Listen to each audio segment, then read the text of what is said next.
As Ghana's President-elect John Mahama prepares to assume office on January 7th, his in-tray appears full, lowering the cost of living, job creation, fighting against illegal gold mining, uniting a country coming from a charged election, protecting Ghana's image as one of Africa's most stable democracies, shielding the cedi against further depreciation, and managing public debt are some of the tasks that require Mahama's balancing act. Mahama scored almost 57% of the vote to win Ghana's December 7th presidential election ahead of Vice President Mahamudu Bawumia, who got 42% of the vote. 66-year-old Mahama ran on the National Democratic Congress Party ticket, NDC, while 61-year-old Bawumia ran on the ruling New Patriotic Party ticket, NPP. Now, the elections are gone and Mahama increasingly faces the reality of what lies ahead in his 4-year term. Ghana's inflation climbed from the third consecutive month to 23%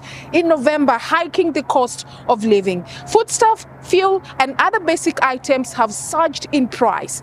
The World Food Programme says more than 1 million people in the West African country are food insecure, and another 1 million children below the age of 5 are chronically malnourished. The problem of illegal mining, locally known as galamsey, is another major challenge Mahama has to tackle. Galamsey has eaten into agricultural land and forest reserves, destroyed water bodies through poisonous chemicals, and left a number of people suffering from non-communicable disease such as cancer. 34% of Ghana's forest reserves have been affected by illegal mining. Meanwhile, more than 1 million Ghanaian youth are out of jobs, a pattern that has increased over the years. To address unemployment problem, Mahama has pledged to make Ghana a 24-hour economy through nighttime jobs in both public and private sectors. During campaigns, he pledged to give businesses tax incentives to stay open at night and lower electricity prices for them. Ghana is one of Africa's most stable democracies. In the run-up to the December 7th presidential election, Mahama alleged there were plans to rig him out. He also alleged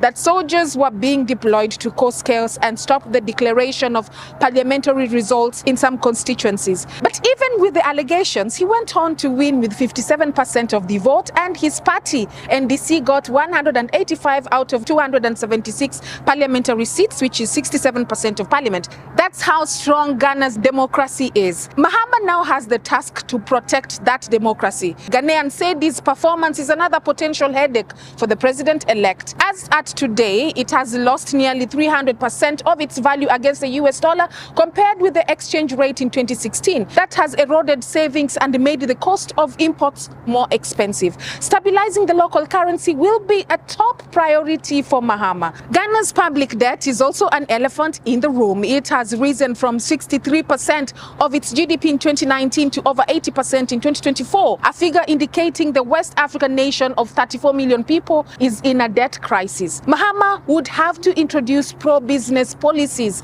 to enable more revenue collection and reduce dependency on loans to bridge budget deficits.